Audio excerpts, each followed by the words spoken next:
Hello everyone, welcome to the Sportscast. It's me, Andy Grant, and this week we have got producer Musk this side of the camera. What is happening? He's filling in for Gary, who's busy working, and what a replacement. The big man who makes the reels look good, makes me look, throws me under the bus a couple of times, but we'll move quickly past that. Might have to throw myself under the bus today, lad. Well, I'll be interested to see what reels you put on this week, whether it's you give yourself number one spot or what. We're in the Feathers, bottom of Aris Drive on Hawthorne Road, and this weekend they've actually got Harley Dunn on 7:30 tonight, Friday night, and also Adam Ritchie Saturday night playing. They always have belter singers on each weekend here at the Feathers, so make sure you come down. Also, loads of footy, not that there's much on this weekend, obviously internationals, but again, make sure you come down. Always a great vibe in here. There's one. And that's a little private joke with our little group. Are we allowed to say the word vibe? I've been getting a bit of shit for it. I think it's because you said the word vibes. That's different to vibe, I think. Is it? Yeah. When he said that, it's giving me Aquilani vibes the other week. It just sounded a bit cheesy. Okay, well there you go. You're allowed to say the word vibe, just not vibes. Anyway, it's got a good vibe in here, so get down and check it out. There you go. Right. What is normally quite a boring show when... That's a bit unfair on us, to be fair. What's normally kind of a sportscast when there's not much to talk about because there's internationals, that has thankfully been changed thanks to David Coote, who hates Germans, hates Scousers, but fucking loves the Charlie. And that's going to dominate the show, I'm imagining. It's been a bit of a shit week for him, hasn't it? Not half, lad, yeah. So, obviously, he was the ref on Saturday, the game that we went to, the Villa game, and as Salah goes through just before the Núñez goal, Salah gets brought down by Bailey, doesn't he? I turned to Mike on my right, turned round to you and was like, we're getting nothing off him. Just thinking that normally in the past, we haven't really got much off him in the past. Didn't know that there was a whole backstory to why. About to break, yeah. So, cut to Monday, and then the first video goes out, cut to Wednesday, second video goes out. Happy to talk about him today, mate. Do you know, at the time, at the match, obviously we were both at it, I didn't think about it much at the time because we ended up winning, great results, sitting top the league, so I didn't really think much about the referee, but only when this started to break, I thought back to the weekend and thought, we didn't get fuck all off him. I remember a number of times standing up in my seat, giving it there, fucking hell ref, come on. Now obviously, we win the game and you don't really talk about it that much, but you just then start putting two and two together, don't you? And thinking, actually, fucking hell, he was quite unfair, I think. I mean, obviously I'm a little bit biased, but I thought we didn't get fuck all. And then I think that's the issue now. You just start putting all these things together, don't you? And whether it's right or not, it's there, isn't it, for you to kind of make your own theories about it. If you watch the game back, so even just like things like not giving yellows, that should have been yellows, their keeper time wasting a lot more. Like, keepers will always time waste when they come to Anfield anyway. But like, there was loads of things where you go, another ref would give a yellow there, or another ref wouldn't have played that advantage. Now for the Salah one, it wasn't even that he was playing an advantage, he totally waved it off as it not being a foul. Now if Núñez shoots and Martinez saves it goes out, VAR probably come in and then have a little review on it. It might go against Coote. But should he not have just been booked anyway though? Well, no, because he didn't deem it as a foul. That's at all. Mad, isn't it? I think he probably would have. No, he fully waved it off. It wasn't an advantage. He fully waved it off twice. So he didn't, in his head, he didn't see that as a foul. Now, that was literally right in line where we were sitting on it. And to us, who were nowhere near as close to him or the linesman, we could see that. I didn't realise that he'd waved it off. So I think the big thing is now, like, and by the way, before I go into what he should do, what will happen to him, I actually think, hear me out on this, I actually think him getting caught sniffing what's alleged to be cocaine, I think that's probably the best thing that could have happened to him, because I think he'll go down the whole mental health route now. Now that a second video's come out of him seemingly taking drugs, I think he'll go down there. My mental health, I'm having to rely on drugs, my head's not in the right space, I need help. I think he'll go down that route. Whereas if the first video comes out where he calls Klopp a cunt and hates Scousers, you can kind of not get away with that, but I think now he starts playing the mental health card, which I think he will. I think the whole drugs thing will maybe help his cause in a weird way. Even before that came out, something came out from the PGMOL, and it was something along the lines of, while he's suspended, we're giving him the support that he needs. Because obviously he will have been getting a lot of like online backlash and stuff like that. Rightly so, like. But they've got to be seen to be supporting the person who's suspended while they investigate. Now, everyone knows, like, he's banged to rights, but from a corporate or, you know, business point of view, they've got to be seen to be like... There's a process, isn't there? Yeah, and, you know, innocent until proven guilty and all that kind of stuff. So they were going through all their, like, due diligence and all that kind of stuff. But they've literally just got to say, like, we're supporting them and all that. Then that extra video comes out on Wednesday. Yeah. Now, we're only recording this Thursday morning, so nothing else has been said officially on that matter, like more so right around Twitter and stuff like that. No, I sent a tweet into the lads group, which has since been deleted. A lot of more alleged stuff, which is a lot darker than in Maverick and Charlie. I won't go into it too much because it is all hearsay, but I don't think this is the end of it by any means. I think there's probably, you're just unearthing like a lot of shit that's going to be coming his way. And by the way, I totally get the PGMOL. Well, they've got to support him, haven't they? He's an employee. They've got to have that kind of support system in place. And that's why I think he'll half get away with it type thing. The big issue, I think, is about will he ever referee in the Prem again? I don't think he can. And by the way, I'm not up for like, he's been caught doing something that he shouldn't be doing and saying things he shouldn't be said. Listen, we've all done that, by the way. We've all said things we shouldn't have said, done things we shouldn't have done, regret it. That's part of life. There's no human in history who can't hold their hand up and say they've done that. So I'm not about throwing the book at him just because he's made a mistake. Like I say, we all make mistakes. I don't want to see him refereeing in a Prem again because his judgment is so poor, and alright, whether it was meant to stay in private or not, it's come to air now, and you can't just simply forget that. It'd be like Nigel Farage is running for Prime Minister again, and he gets down to the final two and he says, right, this time, that 350 million quid, I'm definitely going to put it in the NHS this time. I definitely will. You'd be like, fuck off, you said that last time. If he's refereeing a Liverpool game and he's like, I promise, you know, I don't hate Scousers anymore, I'll be fair, you'd be like, fuck off, yeah, lad. No chance. And so I know there's obviously opposition fans who are like, yeah, fucking David Coote, a legend, he hates Scousers, he hates Klopp, this is great. If you're being, you know, a grown-up about it, and it was happening to your team, you wouldn't want him anywhere near the ground, would you?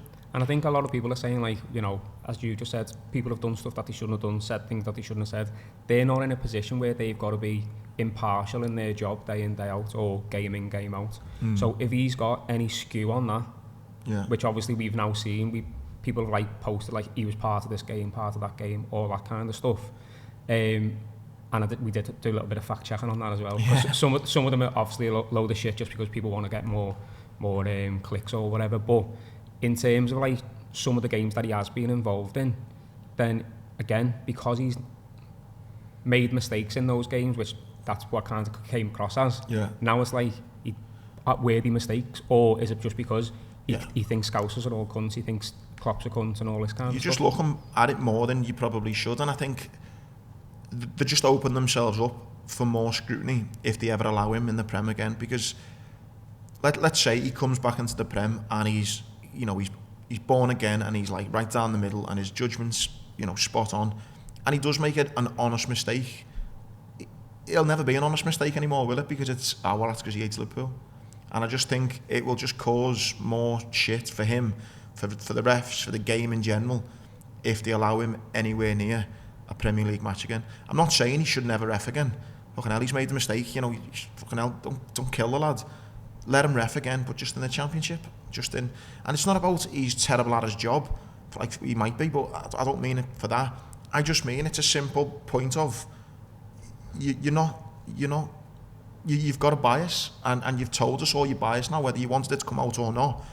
And that's just a simple fact. You've said you don't like Scousers, you don't like Jurgen Klopp. So, you know, Liverpool in a sense. Alright, fine, you can't have anything to do with a competition where Liverpool are in. And I just think it needs to be as simple as that.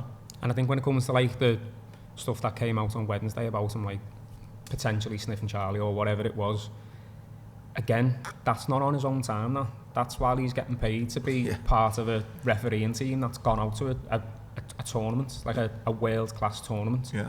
And he was literally part of a VAR team the night before.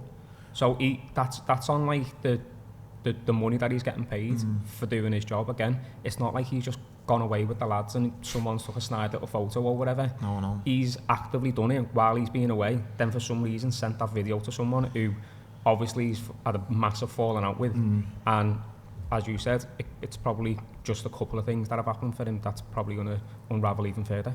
Well, you think if you're one of the players who were playing in that game, and there's probably a dodgy decision, I mean, you'd have to go back and watch the game, but who knows if there was a dodgy decision? He's sitting there, listen, we've all been out, had a bevy, and you wake up the next day, you're hungover, you've got to go to work and whatever, and your head's a bit, you're like, fucking hell.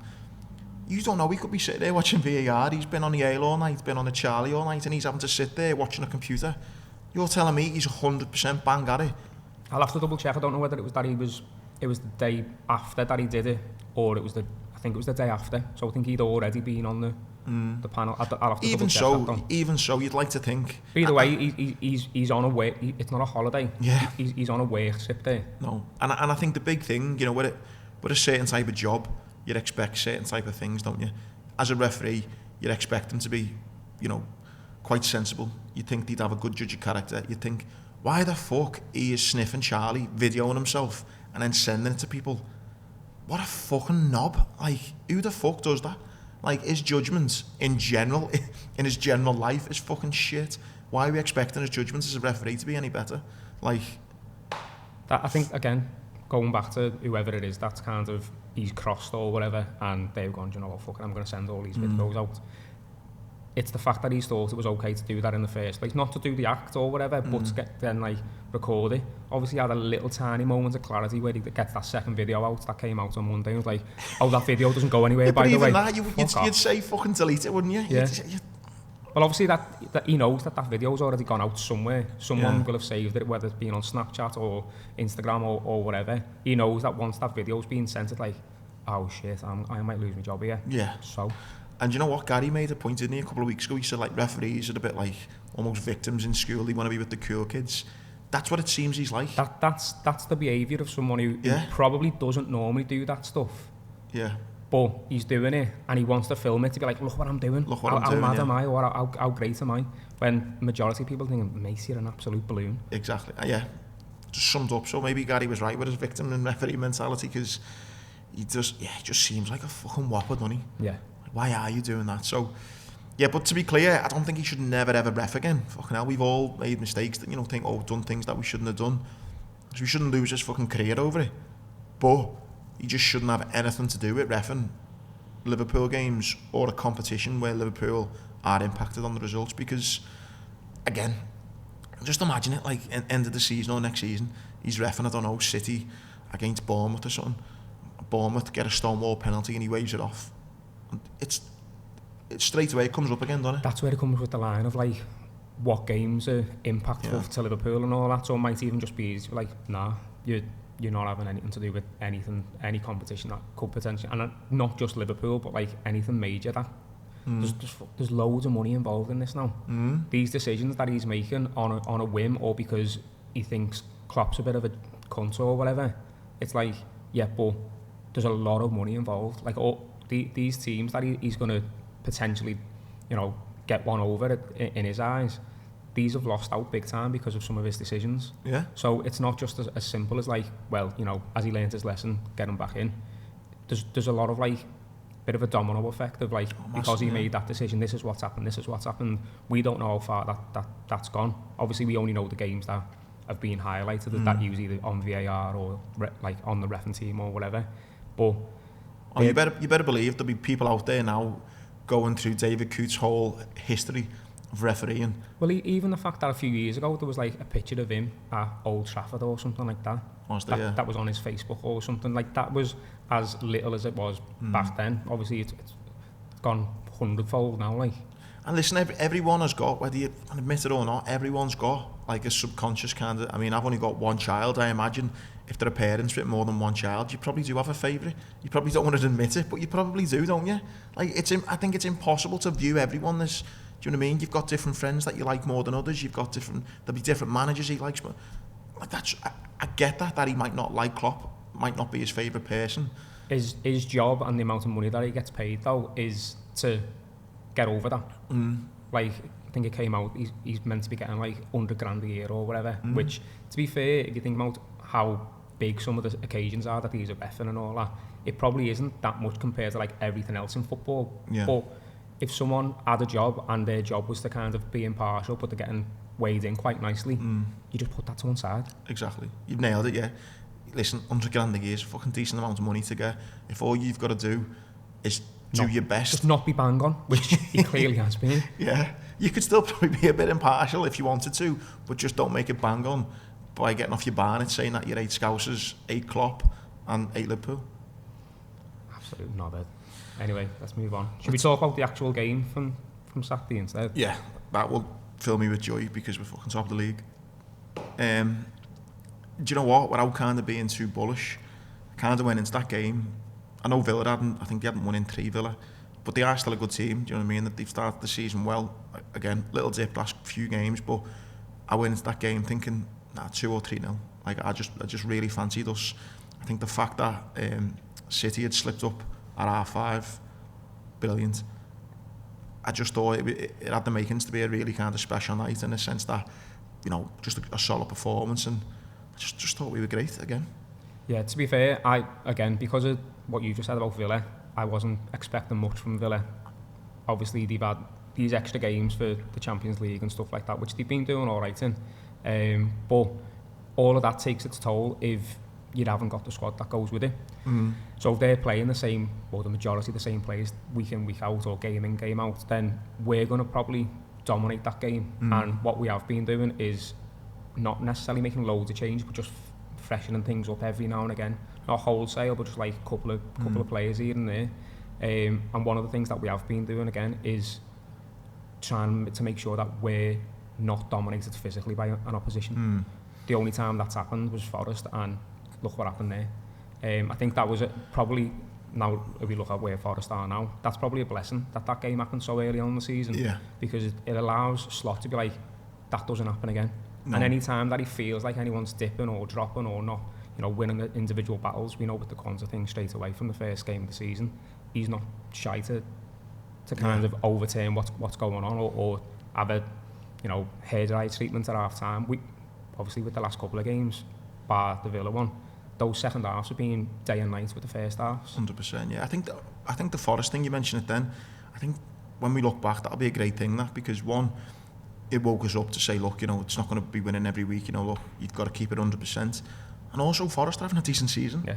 You know what I mean? They're going to cause a lot of people problems. So I think when you look back at it, it wasn't the worst thing in the world for us to happen, given how we've kicked on since. And also what you're saying there about the players, you're almost looking in each position. There's 2 players there in each position who are, again, it's mad, they're not all world class, are they? But they're just coming into a system.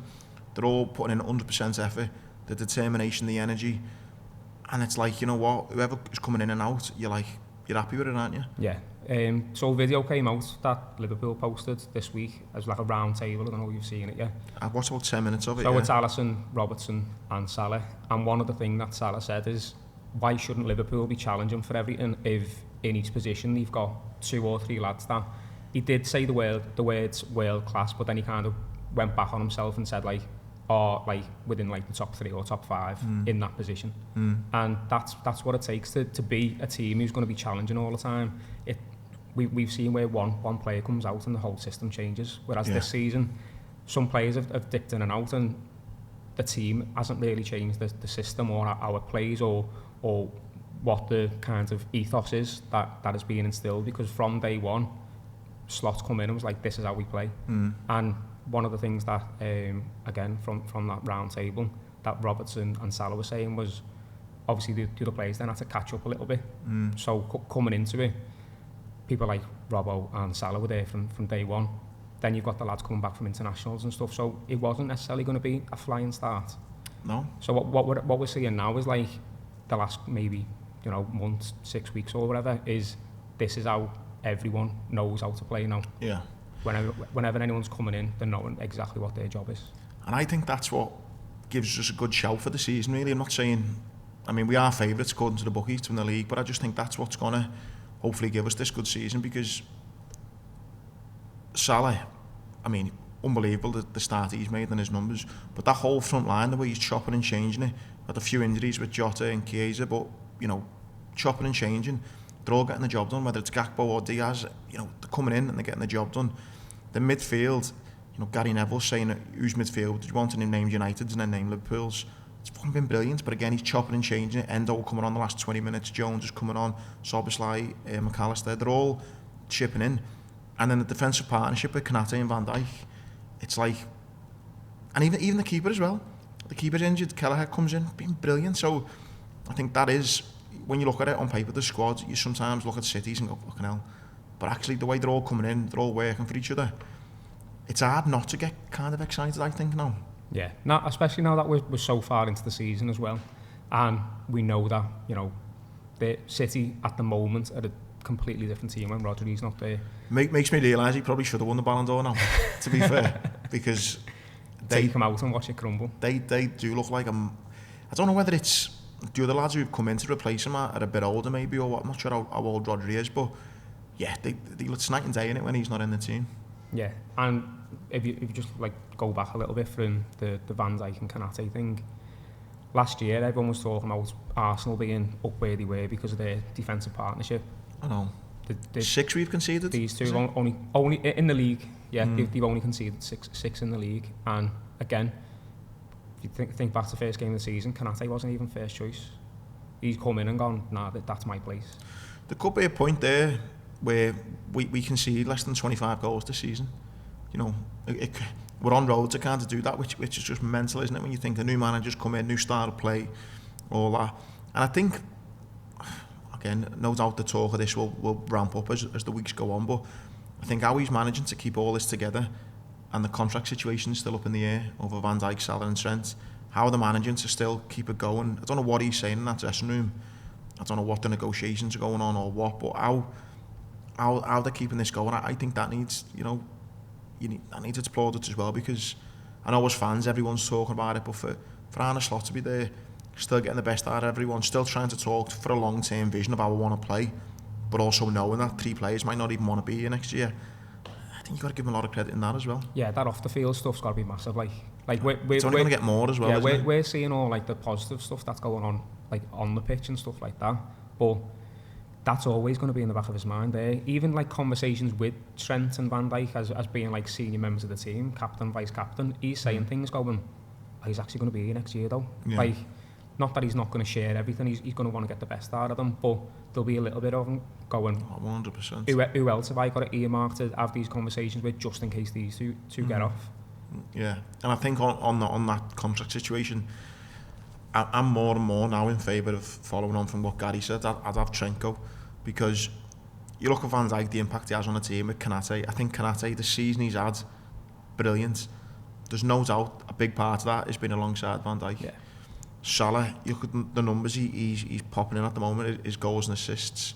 It's only he's top, isn't he? Yeah. Top in the Prem. Yeah. Followed by Palmer and Haaland. I mean, he's unbelievable, and he's showing no sign from stopping. He's adjusting to this new manager, new style of play, and yet he's still banging in with unbelievable numbers. I think them two are the two that you need to kind of really hold on. I think Trent, the horse is bolted with that one. You're not doing anything about that. I think that's done. And I think as the season goes on, it wouldn't surprise me if, I'm not saying he's going to start dropping Trent on purpose, but there's going to have to be a point where if he knows Trent's going, he's going to have to get Bradley in a bit more anyway, just to see if Bradley's good enough. Yeah, well, if we stay in all competitions, then he can use the rotation as a reason or an excuse or whatever.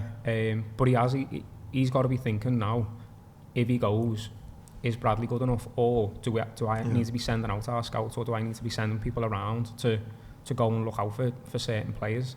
I know that you and Gary have touched on this anyway, but in the system of last year, you wouldn't think about getting rid of Trent.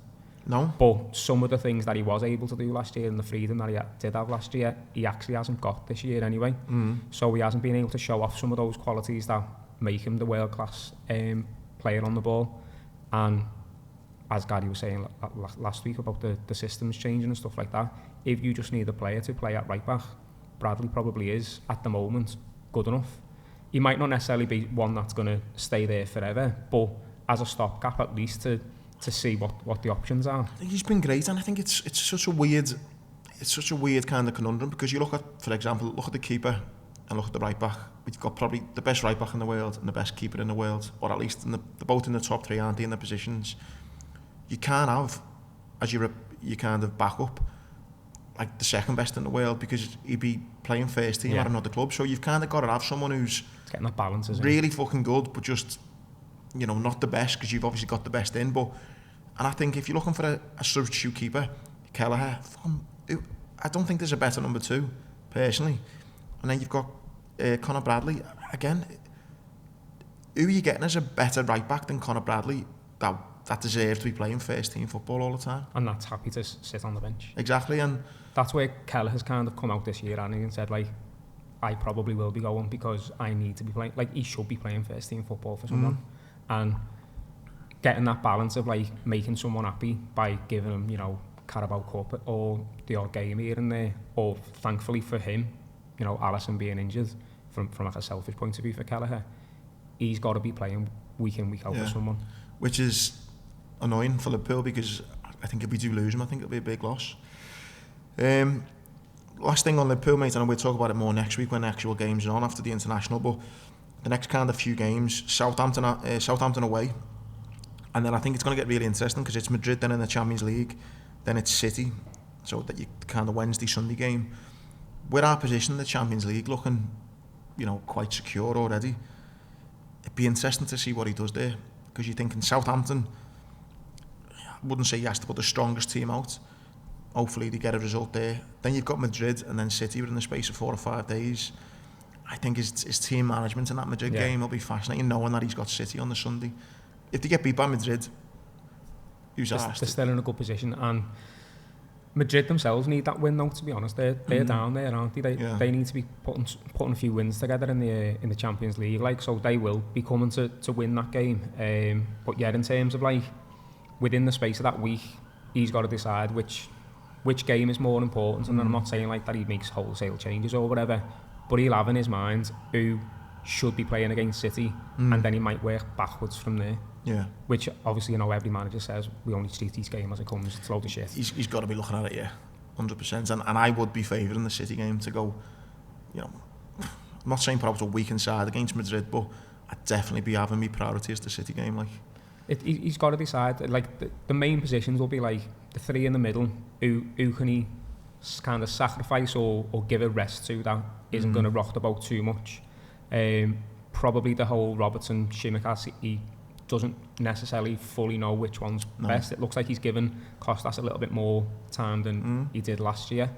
And Robertson knows that he's got to prove himself. He's come out and said, like, this is the first time where I feel like not everyone's on my side. Yeah. And that's not to say that the fans aren't on his side. It's just that he's not being the player that he has been. Yeah. I'm not saying he watches the Legged podcast either, like, but you did mention it. I don't know, lad. John Achtenberg give us a little follow, so maybe he does. Maybe passes the messages on.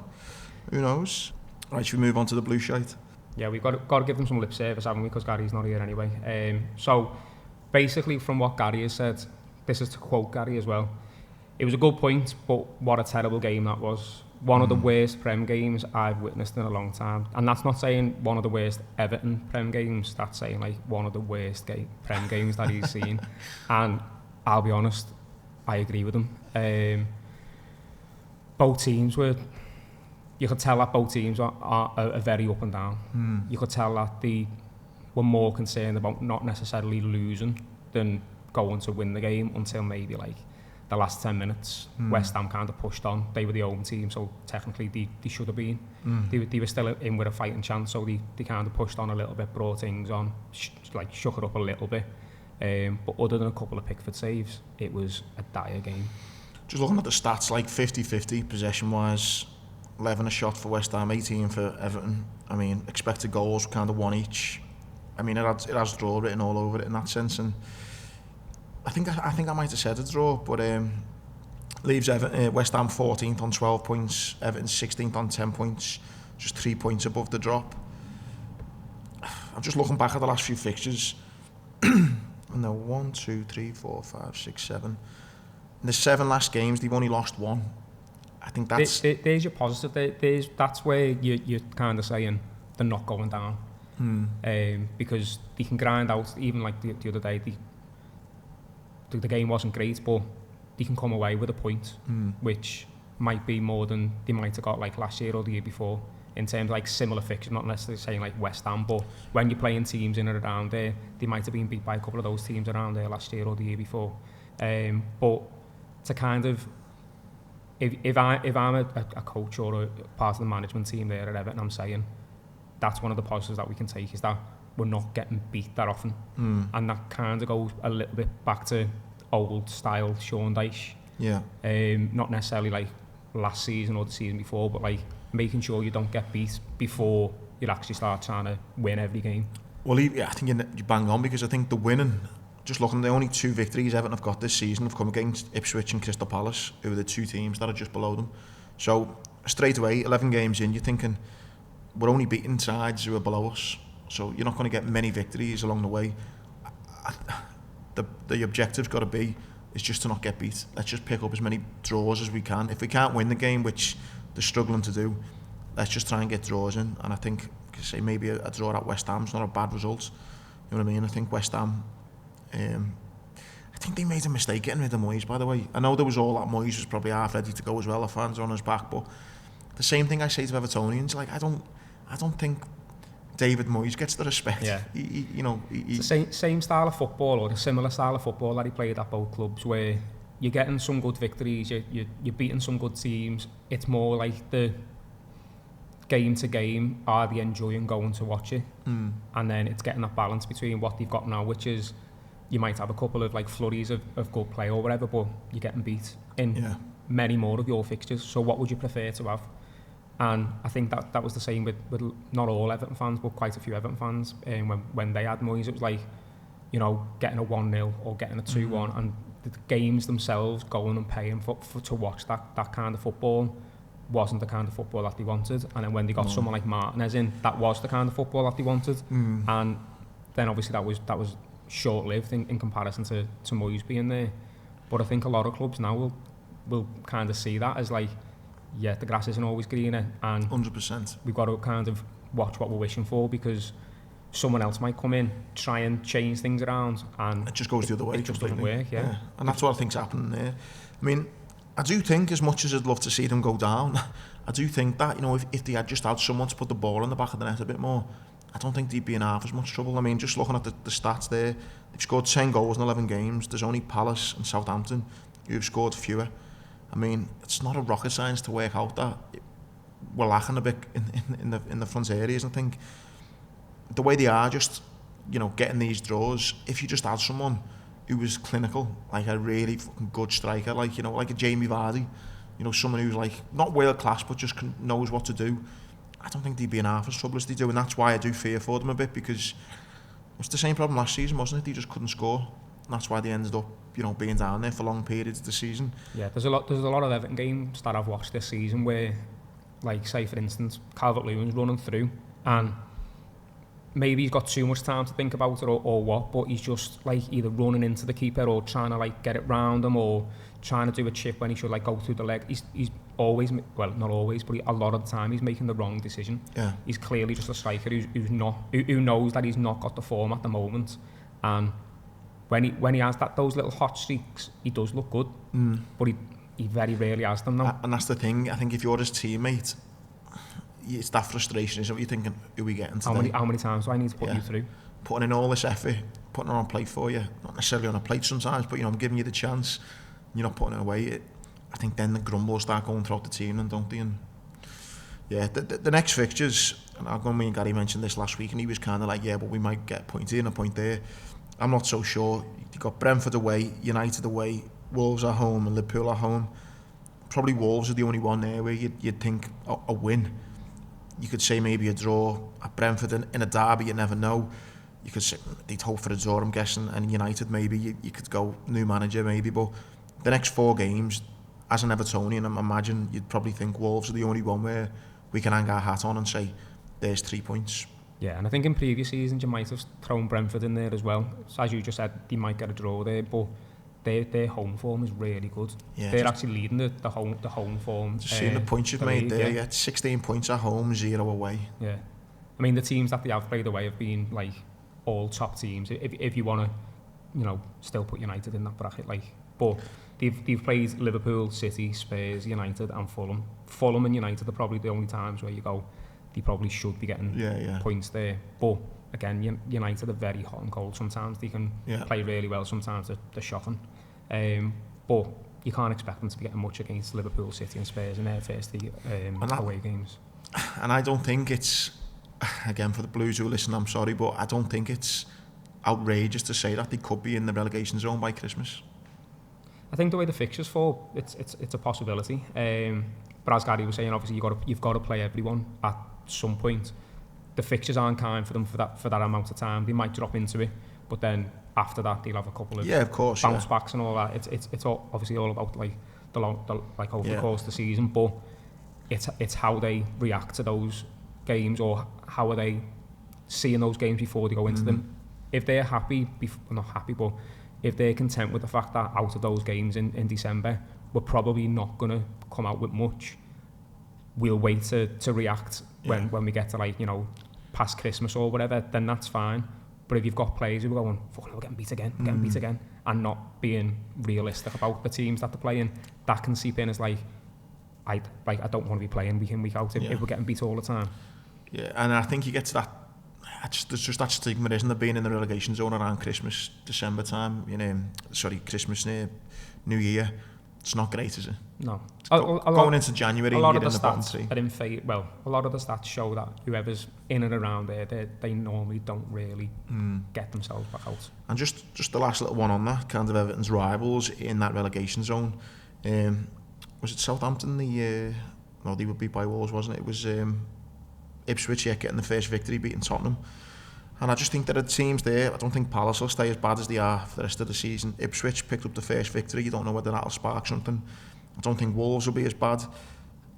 I honestly think those kind of bottom 6 from, in fact, say bottom 7, West Ham, Leicester, Everton, Ipswich, Palace, Wolves, Southampton, I think it could be any of them. I mean, you'll see that group of teams there, you'll see them just swapping. Yeah.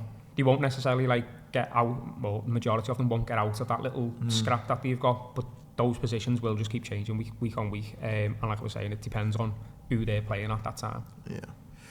Right, should move on to Man City.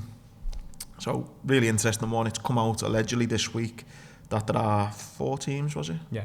4 teams who potentially will be looking at compensation if the charges go against Man City.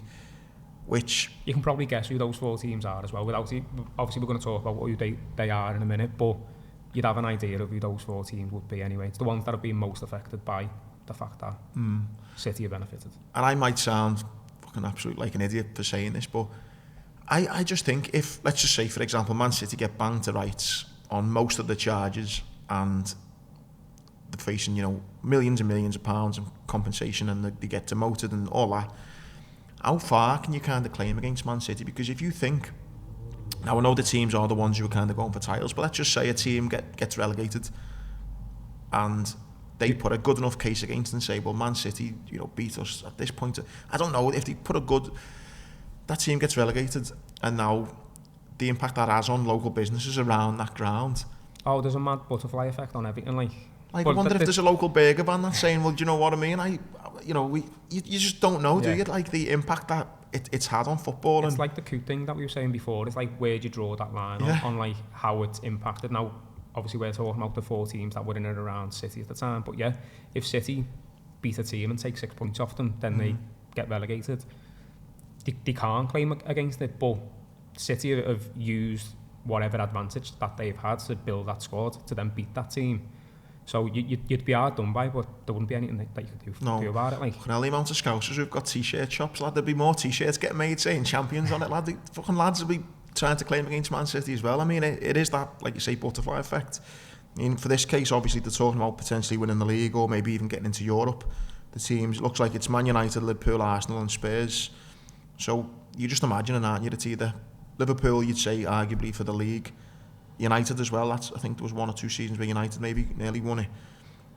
And then Arsenal and I think Spurs, there was that season actually. No, that's when Leicester won it, wasn't it? But it's even just the amount of money you get from finishing, second to third. It goes up in increments, doesn't it? So even when you're going down a spot or two, it's millions and millions of pounds that clubs are getting done out of. If it comes to be that Man City have cheated and get charged, it's going to be... And listen, as much as I'd love Man City to have the book thrown at them and to get demoted to non-league, no one's won here, have they? No. Really? Because if they get demoted and they say, oh yeah, you would have won the league that season, it's not going to make me feel any better. No. It's, it ruins football, really, doesn't it? It's just a sad state of affair for English football if it does happen. And I hope it does in a way, but no one's gaining from it. No, I think a lot of people have lost from it.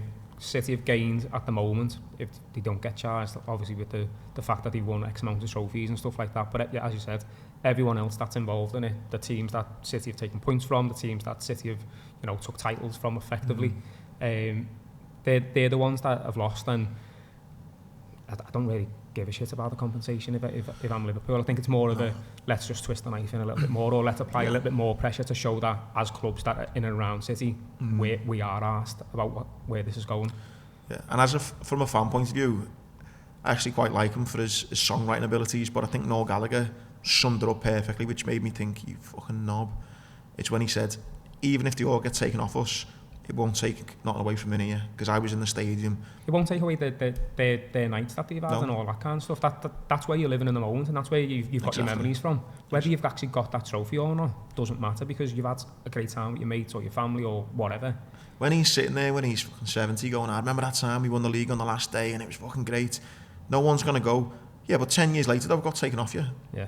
No one's saying that, are they? So I think if they do get charged, that'll be bittersweet, and it'll just cause more hate, to be honest, because I'll just think, you little fucker, you know what I mean? Yeah, it's more that they've taken something away from that moment, not necessarily gaining anything from now. Yeah, exactly. Yeah. Anyway, move on to England, since it is internationals. Mate, who the fuck does Harry Kane think he is? Honestly. Lad, he's Mr. England, are you missing?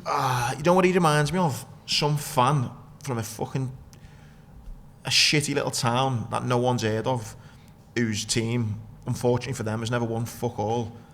He's acting and sounding like someone like that. But you're talking about a player who is that, though. He's won fuck all. That's what I mean. Yeah. So as a player, probably one of his better options of winning anything over the last few years has been with England. Until he went to Bayern, I mean, his best chance of winning anything was England. Unfortunately, they haven't done that. But for him to come out and say that, England before club, get your fucking head down. If you were playing for the likes of Liverpool and Man City, Arsenal, who were going for a title, you wouldn't be fucking wanting to go to Greece midweek to fucking play. If he's got a chance of winning something with any of the teams that are in and around, like from the English leagues anyway, because obviously he probably will win something with Bayern this year. But yeah, he'd happily get his manager to go, hey, just make sure you're feigning a little bit of an injury. Not too bad that you're not going to play for us in 2 weeks, but we need you for this fixture in a couple of weeks. Like, we don't want you getting injured in a fucking Nations League game. That doesn't really matter. And there's been so much talk as well about too much football being played and all that. It's fucking a load of shite anyway. And I just think for him to come out as captain and almost dog in a few of the lads going, oh, you should all be coming and playing. If I was to like a Trent or I'm not sure the actual list of players who've withdrew, go on. So we've got Trent, Cole Palmer, Phil Foden, Jack Grealish, Saka, Rice, Ramsdale, Colwill. So they're all playing in teams in the top four. Yeah. I'm not sure where Chelsea are, maybe they are fourth, but they're all teams. A couple of those players actually, like Saka's being out injured. Palmer was a doubt for the weekend, so he did play, but then obviously whatever it is, they don't want to risk going and risking it at England for them to then come back injured or whatever. These are, again, when we're talking about the money side of things, these are all clubs that rely on these players to get them as much money as possible. Exactly, yeah. And they don't really gain that much from playing for England in a Nations League game. Now for these players as well, the majority of them probably walk into the team anyway. So they're going, even if I have a couple of games out here in the Nations League, when I am available, I'll probably get my place back anyway. You're telling me that if, I'm trying to think one of the names on there, if Cole Palmer or say Saka, who you'd say are probably on the first names on the team sheet for England, if they say, you know what, I'm not playing in a game in Greece midweek in fucking November, you're telling me he's going to get overlooked for the next World Cup? Not a chance. Not a chance. So they know what power that they've got, so why not use that power to benefit themselves, to have either a little bit of a rest or more rehab or whatever, but also it's just like the travelling or, you know, for Cole Palmer, up until like the last couple of games, he was hardly playing for England anyway. No. And do you know what? I'm not trying to feel sorry for them in any stretch of the imagination, but it must get boring sometimes playing footy. Yeah. Like, I know you're on a couple $100,000 a week and I would love to do it and I would do it in a heartbeat, but playing footy every day, and then, which you love by the way, but then every now and again they go, oh yeah, we've got to fucking go to Athens and you've got to play a game where it means fuck all, but you know, can you come? You'd be like, fucking no, I can't be fucking arsed. That's what I'd be like anyway. Yeah. It just wouldn't. Listen, playing in a World Cup or the Euros would be fucking amazing. Representing your country and doing all that, I get. But these fucking games are pointless. So I'm on the player side, and I just think Harry Kane fucking needs to wind his neck in. That's got to be PR. That's him as captain, just trying to, like, you know, beat his chest and put something out there as the captain and stuff. I don't reckon he's actually that arsed. I reckon he's just said it. But what I'd like to think is, if this was Tuchel's first camp with them, would all of those players have swerved it?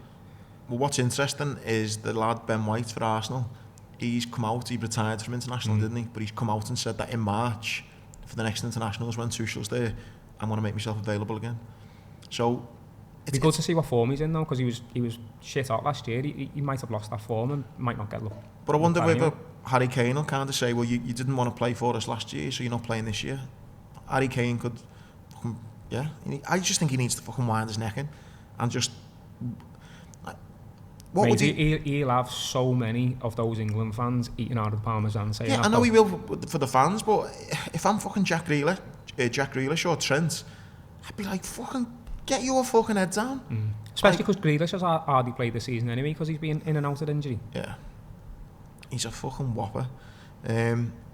So yeah, Jared Brantwaite got called up, but then I'm guessing he got injured again or something. Or I don't know what's necessarily happened there, but he got called up and then, like, he's not part of the squad anyway. But if he was part of that squad, I'd be fuming from an Everton fan's point of view and from a Sean Dyche point of view, thinking we've hardly seen any of it anyway. And just because coincidentally your injury's kind of half cleared up and then you've been called up for England, I wouldn't want him going. No. He's one of the first players on that team sheet if he's fully fit for Everton. So again, you don't want him, who's been injured and in and out the team for the last like 12 to 18 months. If you've got a risk of him not being able to be in, especially in those November, December fixtures that we've just been talking about, and he risks it to play against Greece, no chance, mate.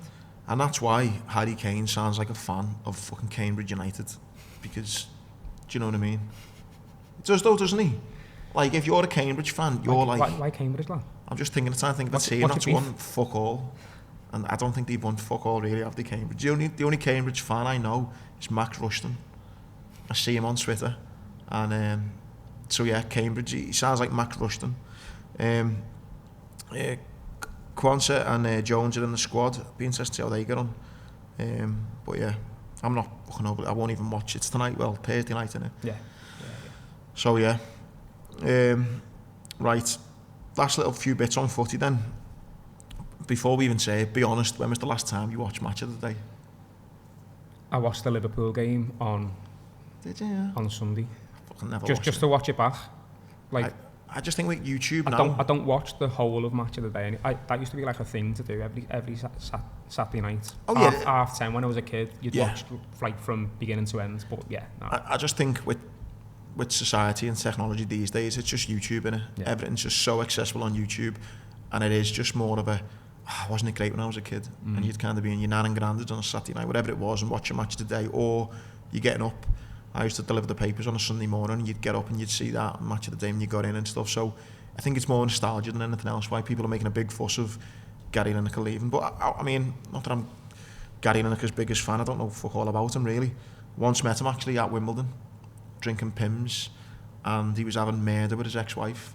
It was quite funny actually. I was standing there and I got invited as part of the Invictus Games lot, and I went there with my friend Sally, and it was like, I think on one Friday or something, the third Friday at Wimbledon, they do like a sportsman's thing, and obviously being a gold medalist in the Invictus Games, I was invited in, and it was all like just legends of sport, and then fucking old me sitting in the corner. Is that where they like say people's names and you gotta like get up and give a little wave? Yeah, we did the that? Royal Box and that. Yeah, I was fucking, yeah, so Andy Murray's mum was there, and like, I've got a photo, I'll bring it in, or you can put it on the YouTube thing and I'll show you it, it's great. And anyway, yeah, he was there, and I got a little photo with him, but it was that awkward moment where I was standing like with my glass of Pimm's and he was there with his missus, and you could just fucking hear them going at it. Once they stopped arguing, I said, can I have a quick picture please, Gary? Like, fucking trying to break the ice for him. Yeah, it was break awkward. The tension. It was awkward as fuck. So yeah, I don't know, apart from knowing he had shit with his ex-bird. More so for like people our age, that's all we've known when we've watched Match of the Day. And I think the people who are like higher up in the BBC, they're probably thinking, he's on a fucking wedge there. He's probably one of their highest paid presenters.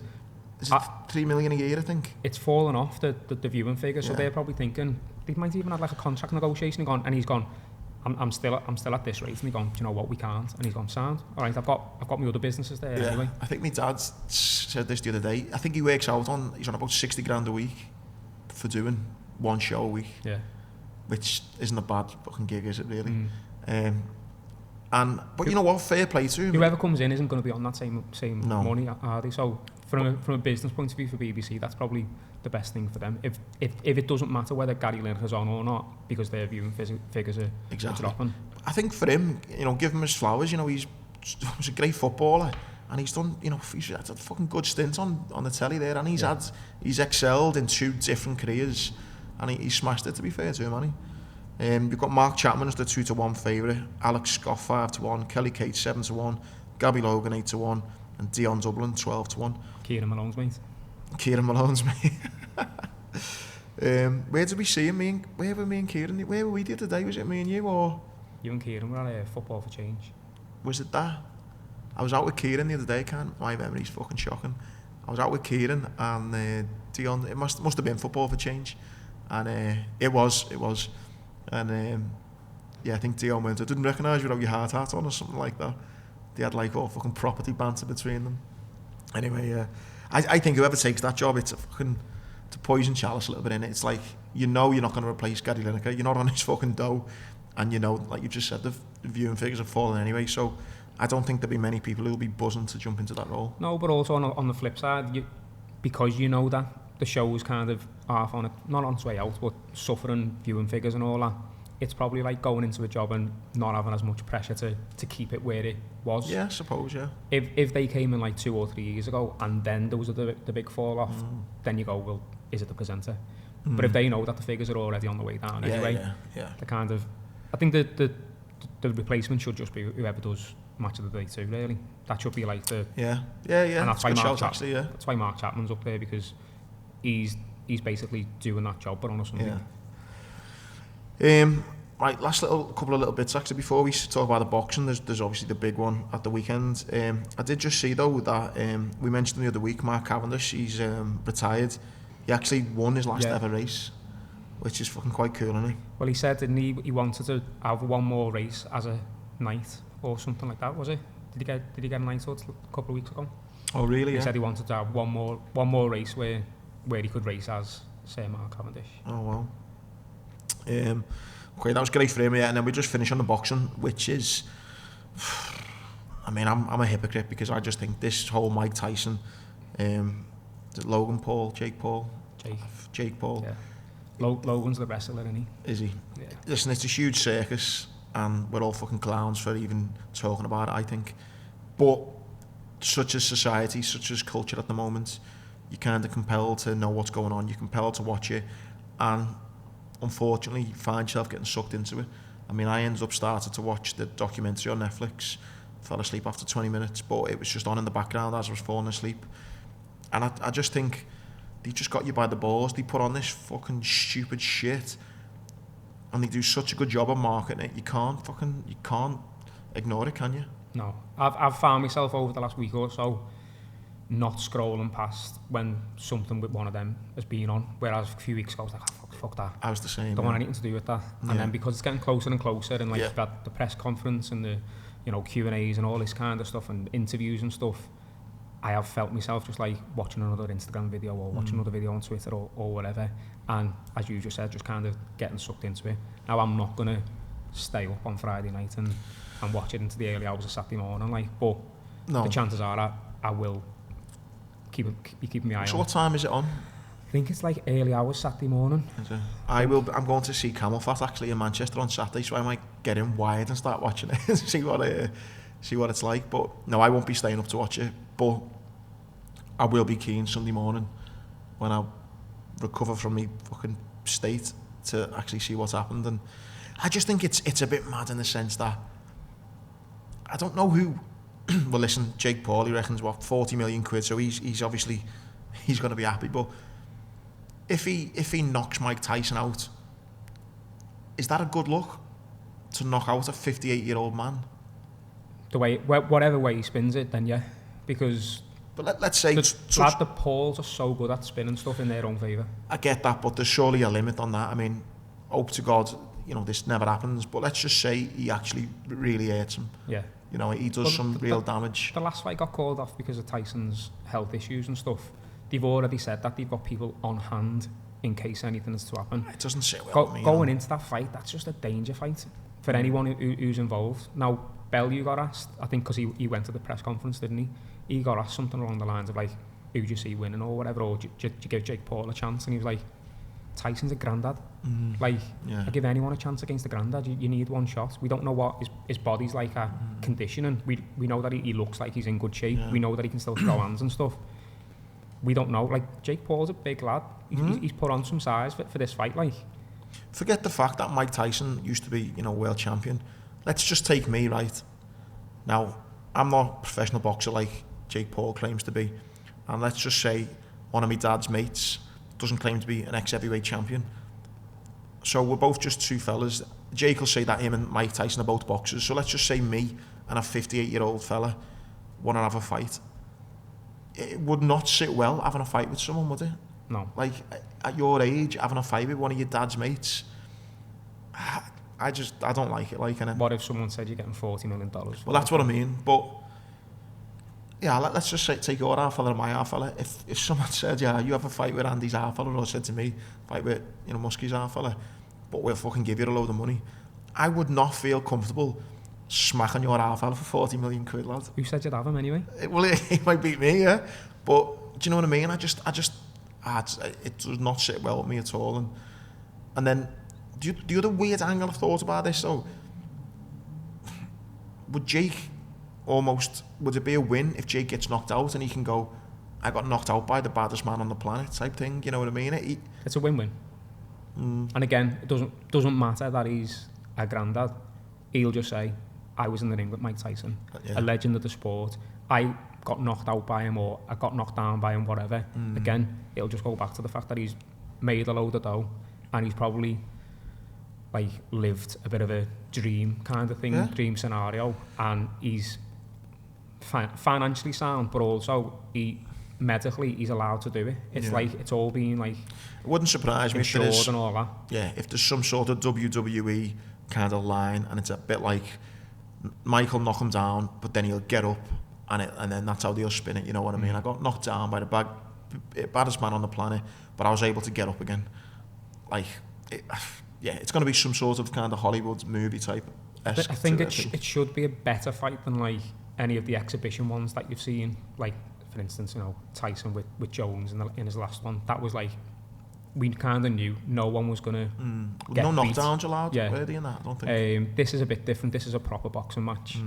So we'll just have to see. But that's not even in terms of boxing, that's not the the better fight of the night. It might be the headline fight, but we've got like Taylor and Serrano fighting again. But I think on this, right, and again, you can look at it two ways. One way you can go, this is great, do you know what I mean? It's they're using the kind of hype of Paul and Tyson to kind of talk about Taylor and Serrano, giving them a bigger platform. This is fantastic. So you could go, yeah, that's a positive. But when you look at it and go, Paul's getting 40 million and Taylor's set to make 6. So on one hand you go, well, yeah, let's highlight women's boxing and put it on alongside Mike Tyson and Jake Paul.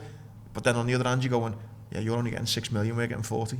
So it's a bit like, it's how you want to spin it, I guess, isn't it? Yeah, it's only in comparison to the other people that are fighting that night, yeah, it's a drop in the ocean, really, isn't it? We are talking $6 million as well, which is a lot of money. Yeah. And in comparison to their previous fight, I think Taylor only got a mil last time. As bad as it sounds, you kind of just for business wise, you've kind of got to go down the route of looking after yourself financially. Both of them are coming into the mid to late 30s. I think Serrano's 36, Taylor's 38. So there won't be many more big nights like this financially. So it could be a case of like, take what you can now before that opportunity is not there again. Oh yeah, totally. But in terms of what you were saying before about it being a circus and all that, boxing wise, you're thinking that should never be the undercard to something like that. So is it the actual undercard, is it? Yeah. That's, I mean, it's on one hand you go and look, we're giving you all this money, but on the other hand it's like, yeah, but you're paying second fiddle to this fucking circus. And that's what doesn't sit right.